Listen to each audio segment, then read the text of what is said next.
तो चलिए बात करते हैं बारिश की, क्योंकि बरसात आई और मुसीबत लाई। दिल्ली एनसीआर समेत हरियाणा के कई इलाकों में मानसून की पहली बरसात हुई है। गर्मी से राहत तो मिली है, लेकिन मुसीबतें भी बढ़ गई हैं। बारिश की वजह से कई जगह जलभराव से हालात बद से बदतर दिखाई दिए। एक रिपोर्ट आप देखिए।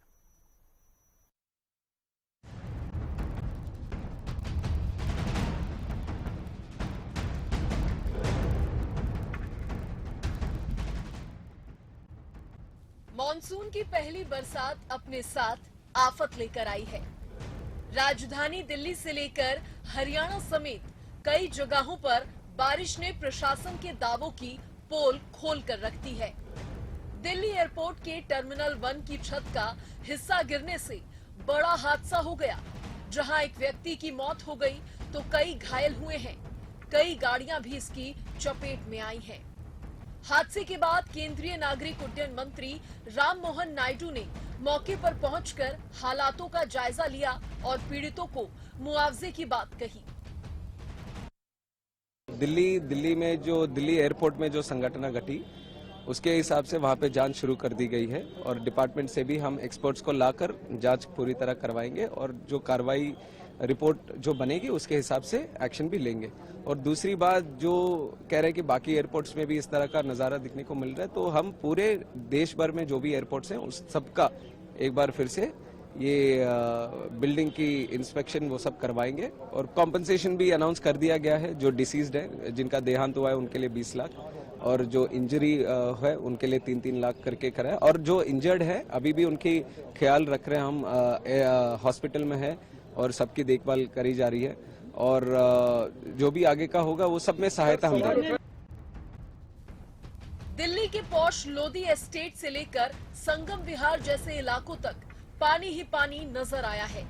लोधी एस्टेट वो इलाका है जहां पर वीवीआईपी रहते हैं। बारिश की वजह से समाजवादी पार्टी सांसद राम गोपाल यादव के बंगले के बाहर भी घुटनों तक पानी भर गया। तो वहीं हरियाणा में भी कई जगहों पर बरसात के कारण सड़कें तालाब बनी नजर आईं।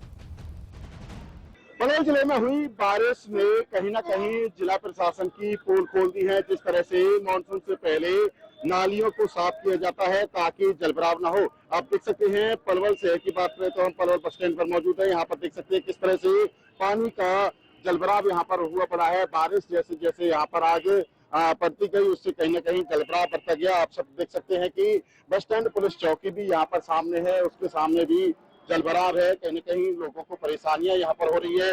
बस स्टैंड पर आने वाले जो लोग हैं, यात्री हैं, उनको परेशानियां हो रही है। देख सकते हैं किस तरह से दूर दूर तक बस स्टैंड के अंदर जलभराव हुआ पड़ा है। जलभराव से लोगों को परेशानियां हो रही है। जब मानसून आती है तो कहीं न कहीं दावे ये किए जाते हैं कि शहर की सफाई को दुरुस्त किया जाएगा, नालियों को साफ किया जाएगा, लेकिन हर बार कहीं न कहीं ऐसे ही हालात देखने को मिलते हैं। आप देख सकते ये तो महज शुरुआत है, क्योंकि मॉनसून की अभी एंट्री हुई है।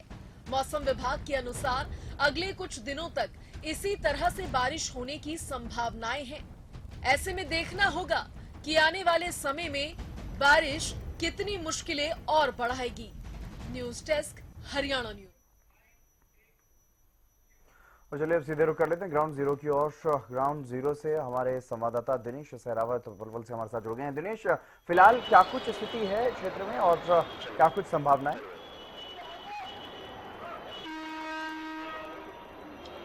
देखिए, मैं बता दूं कि आज सुबह जैसे ही हल्की बारिश हुई तो कहीं न कहीं बारिश ने जिला प्रशासन की पोल खोल दी है। जिस तरह से नगर परिषद के दावे किए जाते हैं कि नालों की और नालियों की सफाई पूरी तरह से कर दी जाएगी।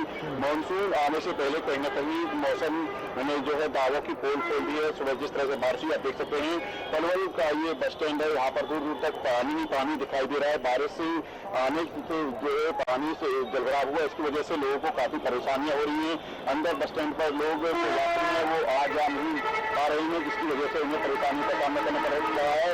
इस तरह से पानी से पैदल लोग निकल रहे हैं। यही हाल पलवल के बस स्टैंड, क्योंकि नेशनल हाईवे 19 का भी इसी तरह का हाल बना हुआ है। नेशनल हाईवे 19 सर्विस रोड है, वो पानी उसमें भरा हुआ है। बारिश जिस तरह से पलवल में सुबह आई, कहीं न कहीं जो प्रशासन के दावों की पोल खोल दी है, यात्रियों को काफी परेशानियों का सामना करना पड़ रहा है।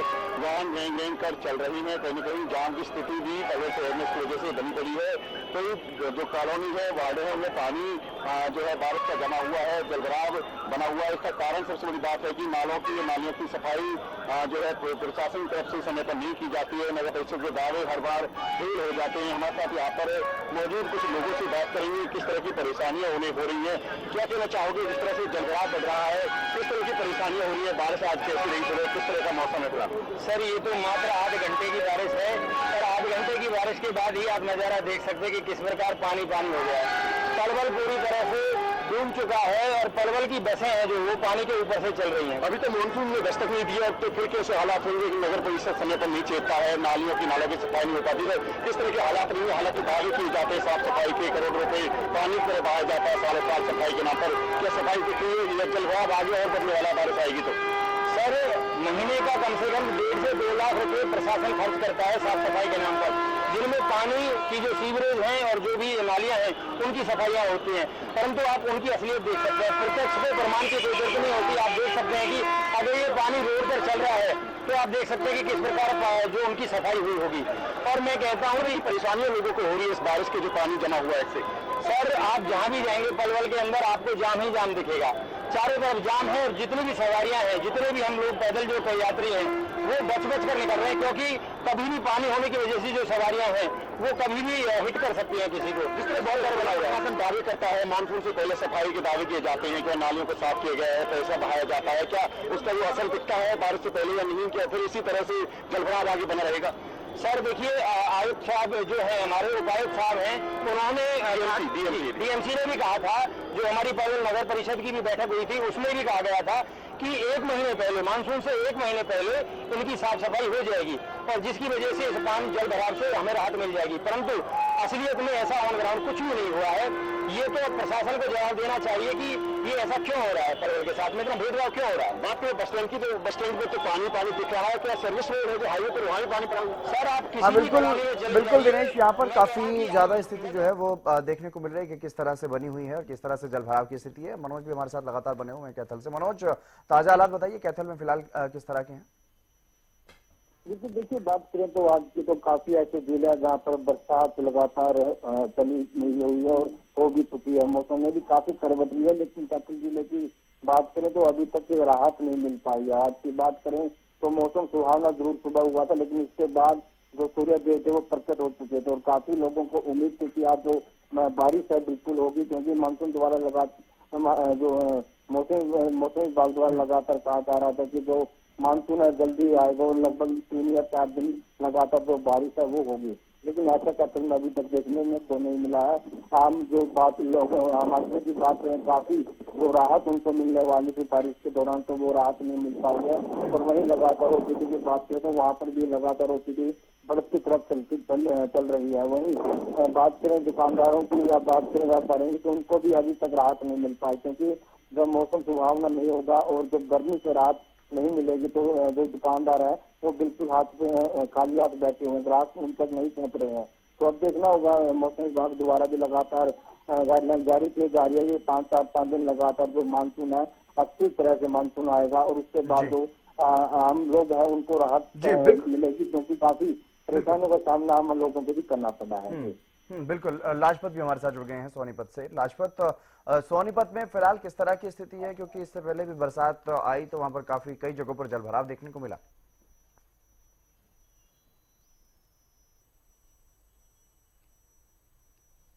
लाजपत, मेरी आवाज सुन पा रहे हैं आप? जी बिल्कुल। देखिए उच्च पदों पर बैठने वाले व्यक्ति जो होते हैं उनकी जब भी बारिश आती है तो पोल खुल जाती है। करोड़ों रुपए का बजट आता है, लेकिन बजट कहाँ जाता है ये जनता पूछना चाहती है और जनता कहीं ना कहीं उस बात को जरूर पूछना चाहती है कि करोड़ों गांव के आंचल की कहें या शहर की कहें या नगर निगम की कहें या नगर पालिका की कहें या बाजार की कहें या हाईवे की कहें, तो फर्क जो मार पड़ती है वो आम नागरिक पर पड़ती है, आम जनता पर पड़ती है। गांव के आंचल की बात पानी को पूजा जाता है इस भारत में, और उस पानी की ही जो है दुर्दशा होती है, क्योंकि बारिश का पानी बिल्कुल सोना होता है और किसान के लिए खासकर होता है। लेकिन उन लोगों की लापरवाही, जो जिम्मेवार व्यक्ति होते हैं, उसमें हम किसी का नाम नहीं लेंगे, जिम्मेवार व्यक्तियों की जिम्मेवारी बनती है कि गांव को स्वस्थ रखा जाए। गांव का जो जोहड़ होता है वो पशुओं के लिए पानी के लिए होता है, जीव जंतुओं के लिए पानी के लिए होता है, लेकिन गंदगी के भंडार होते हैं और गंदगी की वजह से लोग बीमार होंगे और काफी मच्छर मक्खी पनपेंगे। और सबसे बड़ी बात ये भी है, बिल्कुल राजपुर, आपकी तस्वीरें नहीं मिल पा रही हैं, आपकी लाइव तस्वीरें नहीं मिल पा रही। मैं आऊंगा आपके पास फिर से। राजेंद्र दहिया इसी बीच हमारे साथ जुड़ गए हैं, ब्यूरो चीफ फरीदाबाद। राजेंद्र, किस तरह की स्थिति फिलहाल फरीदाबाद में?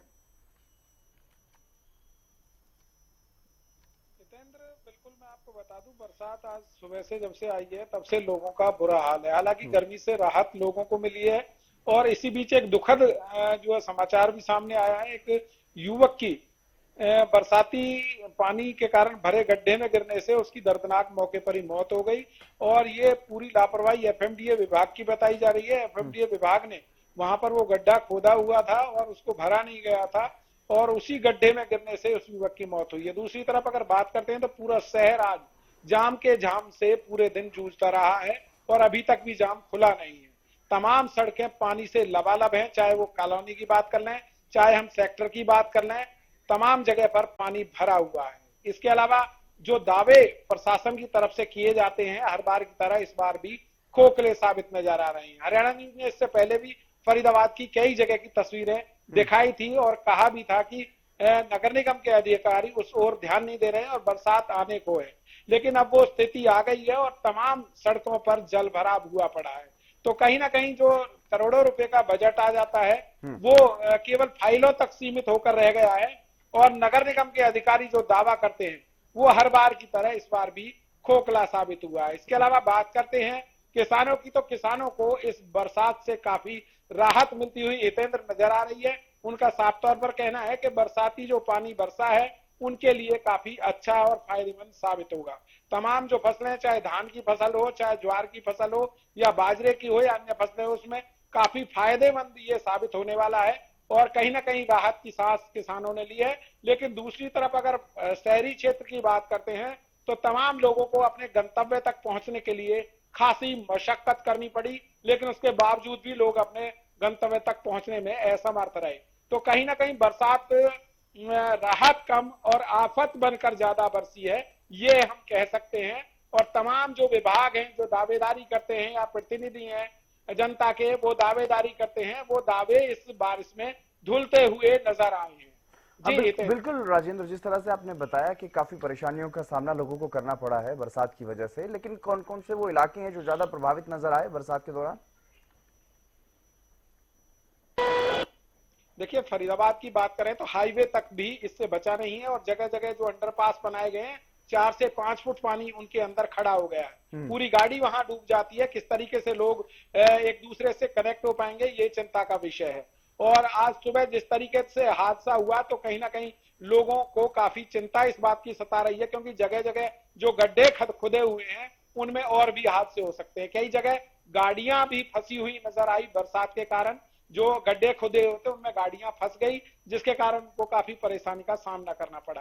तमाम जगह पर, चाहे फरीदाबाद एनआईटी की बात कर लें, बड़कल की बात कर लें या फिर शहरी क्षेत्र फरीदाबाद की तिगाम विधानसभा की बात करें, तो तमाम जगह पर ये बरसाती पानी जो है लोगों के लिए आफत बनता रहा है। और अभी भी कई जगह जाम की स्थिति पूरे फरीदाबाद में हाईवे पर बनी हुई है और इसके अलावा अंदर के जो रोड है कनेक्टिविटी के, उन पर भी जाम की स्थिति लगातार बनी हुई है। जी बिल्कुल बिल्कुल। दिनेश भी हमारे साथ लगातार बने हुए हैं पलवल से। दिनेश, बस स्टैंड पर आप फिलहाल मौजूद हैं, एक तो तस्वीरें वहां पर दिखाइए कि किस तरह से जलभराव की स्थिति है और इसके अलावा और कौन कौन से इलाके हैं जहां पर इसी तरह के हालात बने हुए हैं।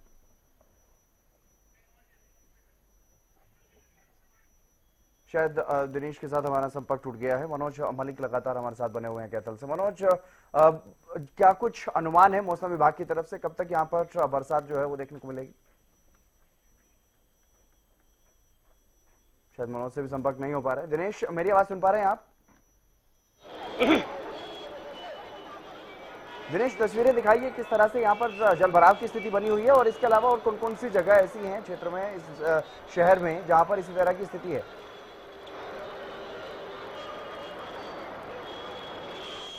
देखिए, हरियाणा न्यूज सबसे पहले जो बारिश की जो है जलभराव की स्थिति सबसे पहले तस्वीरें दिखा रहा है। पलवल के बस स्टैंड पर हम मौजूद हैं। यहाँ पर आने जाने वाले लोगों को काफी परेशानियां हो रही हैं, पानी से निकलना पड़ रहा है। पैदल आने जाने वाले लोगों को काफी दिक्कत है। आप देख सकते हैं किस तरह से महिलाएं हैं जो बुजुर्ग यहाँ से निकलते हुए दिख रहे हैं। सबसे बड़ी बात है कि जिस तरह से बारिश हुई है कहीं न कहीं जिला प्रशासन के दावों की पोल इस बारिश ने जरूर खोल दी है, क्योंकि जिस तरह से नालों की और नालियों की सफाई समय पर नहीं हो पाती है मानसून से पहले, प्रशासन भले दावे करे लेकिन मानसून से पहले ही कहीं न कहीं प्रशासन के दावों की पोल खुल रही है। हमारे सामने यहाँ बस स्टैंड चौकी है, देख सकते हैं पूरी तरह से पानी में जलमग्न है। ठीक इसी तरह बस स्टैंड है सामने, यहाँ पर भी देख सकते हैं किस तरह से पूरा पानी हुआ पड़ा है। इसी तरह बात करें नेशनल हाईवे पर, नेशनल हाईवे के जो सर्विस रोड है उन पर पानी भरा है। शहर की कई वार्ड और कॉलोनियां ऐसी हैं जहाँ पर जलभराव है। जलभराव की वजह से सबसे बड़ी बात है कि बस स्टैंड पर आने जाने वाले लोग हैं उनको काफी परेशानियां हो रही हैं। बुजुर्ग बच्चे पानी से निकलने में काफी दिक्कत उनको हो रही है। काफी अभी हमारे सामने जो बुजुर्ग हैं ये पानी में गिर भी गए थे, क्योंकि यहाँ पे गड्ढा था, गड्ढे को वो देख नहीं पाए और पानी में गिर गए। कहीं न कहीं जिला प्रशासन को ऐसे में जरूरत है कि वो जो प्रशासन के जो दावे हैं उनको सच्चाई में तब्दील करें, क्योंकि साफ सफाई अगर पलवल शहर की समय पर नहीं होती है, लाखों रुपए सफाई के नाम पर खर्च होते हैं, नालियों को साफ किया जाएगा और जोड़ों की बात करें जो नालों को साफ किया जाएगा तो ऐसे में सफाई समय पर नहीं होती है, तो जैसे ही हल्की बारिश होती है तो शहर में जगह जगह जलभराव हो जाता है। जलभराव की वजह से शहर में जाम की स्थिति बन जाती है। यहाँ पर आने जाने वाले लोग हैं उनको काफी परेशानियां हो रही हैं। आप देख सकते हैं टू व्हीलर्स जो है वो किस तरह से पानी से निकल रहे हैं। आने जाने वाले लोग हैं जो पैदल यहाँ से पानी से निकल रहे हैं उनको काफी परेशानियां हो रही है, क्योंकि सबसे बड़ी बात है कि जलभराव इतना ज्यादा है कि जिला प्रशासन के दावों की पोल कहीं न कहीं खुलती हुई सामने दिख रही है। आप देख सकते हैं किस तरह से गाड़ियां पानी से निकल रही है। मैं आपको बता दूं कि पलवल का बस स्टैंड है, यहाँ पर जो हजारों लोग हैं यहाँ से सफर करते हैं। आप देख सकते हैं किस तरह से जो लोग पानी से प्रभावित हैं और सामने कहीं न कहीं इंतजार कर रहे हैं कि कब बस आए और यहाँ से निकले, क्योंकि पहले उनको अंदर बस स्टॉप तक जाना पड़ता था लेकिन बस स्टॉप तक जाने के लिए काफी परेशानियां उनको हो रही है। क्योंकि सबसे बड़ी बात है कि हम बात करेंगे एक बुजुर्ग है जो पानी में गिर गए। आप देख सकते हैं पानी में गिरने की वजह से वो भीग चुकी है, उनको चोट भी आ सकती थी, चोट भी आई है। देखिए यहाँ पर क्योंकि बस के पीछे जब आ रहे थे तो गड्ढा था, पानी में निकलने से उनको चोट भी आई। तो इसी तरह कहीं न कहीं लोगों को परेशानियों का सामना करना पड़ा है। कैसे लगी ये चोट? पानी से निकला आ रहा था, पानी आगे गड्ढा था, गड्ढे में पैर गया और मैं गिर गया उससे। ठीक है, तो किस तरह की परेशानी हो रही है? चोट भी लगी है आपको, ऐसे में और भी लोग परेशान हो रहे होंगे। हाँ और भी है, आगे किस तरह से लोगों को परेशानियों का सामना करना पड़ा है। बुजुर्ग बच्चे यहाँ से जब निकलते हैं तो गड्ढे में चोट भी उनको लग रही है। मैं आपको बता दूं कि कहीं न कहीं बारिश ने लोगों का हाल बेहाल कर दिया है। जिस तरह से हल्की बारिश आई तो हल्की बारिश से भी लोग परेशान हो रहे हैं। घुटने घुटने तक लोगों के पानी यहाँ से आ रहा है। सबसे बड़ी बात है कि जब यात्री बस स्टैंड की तरफ जाते हैं तो उनको काफी परेशानियां होती है। मैं आपको बता दूं कि परेशानियां इतनी बढ़ जाती है कि चोट भी लग रही है लोगों को, तो कहीं न कहीं लोग परेशान है। सबसे बड़ी बात है कि जिला प्रशासन को तमाम वो तैयारियां करनी चाहिए ताकि लोगों को परेशानियों का सामना करना पड़े, क्योंकि छोटे बच्चे इंतजार में है कब बस आई, क्योंकि स्टॉप तक ये जा नहीं सकते। स्टॉप तक जाने के लिए पानी भरा हुआ है, पानी में गड्ढे भी है, गड्ढे की वजह से गिरने से चोट तक लगी है। बिल्कुल दिनेश, यानी कि काफी परेशानियों का सामना यहाँ पर लोगों को करना पड़ रहा है, क्योंकि जलभराव की समस्या पहली ही मानसून की बरसात में बन गई है और इसी तरह से लोगों को परेशानी यहाँ पर हो रही है। लेकिन इसी बीच अपराजिता श्री हमारी संवाददाता दिल्ली से हमारे साथ जुड़ गई हैं। अपराजिता, क्या कुछ ज्यादा जानकारी है? दिल्ली में भी मानसून की बरसात ने आफत बढ़ा दी, यहाँ तक कि टर्मिनल 1 हवाई अड्डे पर जो है एक छत वहां पर गिरी, उसमें एक मौत की भी जानकारी सामने आ रही है। अपराजिता जी बिल्कुल हितेंद्र, अगर दिल्ली राजधानी दिल्ली की हम बात करते हैं या दिल्ली एनसीआर की हम बात करते हैं तो बिल्कुल जल भराव हो चुका है। दिल्ली में कई जगहों पर लोगों को आवाजाही में बड़ी परेशानी हो रही है। हमने सुबह भी देखा था एक एसपी के एमपी को जब लोकसभा जाना था उन्हें भी परेशानी हो रही थी। अपने सहयोगी के द्वारा वो कार में चढ़े थे क्योंकि उनके घर के बाहर काफी पानी भर गया था। वो एरिया वैसा है जहाँ पे कैबिनेट मिनिस्टर्स रहते हैं, एमपी रहते हैं, फिर भी उस एरिया में भी अगर इस तरह की परिस्थिति है तो हम अनुमान लगा सकते हैं कि क्या सिचुएशन होगी जहाँ पर लो लाइंग एरिया हो, यहाँ पर जहाँ पर स्लम एरिया हम कह सकते हैं कि वहां पर काफी लोगों को परेशानियों का सामना करना पड़ा है। जैसे अगर बात की जाए यमुना कतार की हम बात करते हैं या फिर त्रिलोकपुर जैसे जगहों की अगर हम बात करते हैं तो वहां पे हमेशा देखा गया है कि जब भी बारिश हुई है कि वहां के लोगों को काफी परेशानियों का सामना करना पड़ता है, उन्हें अपने घर को छोड़कर रोड पे शिफ्ट होना पड़ जाता है, ये भी हमने देखा है।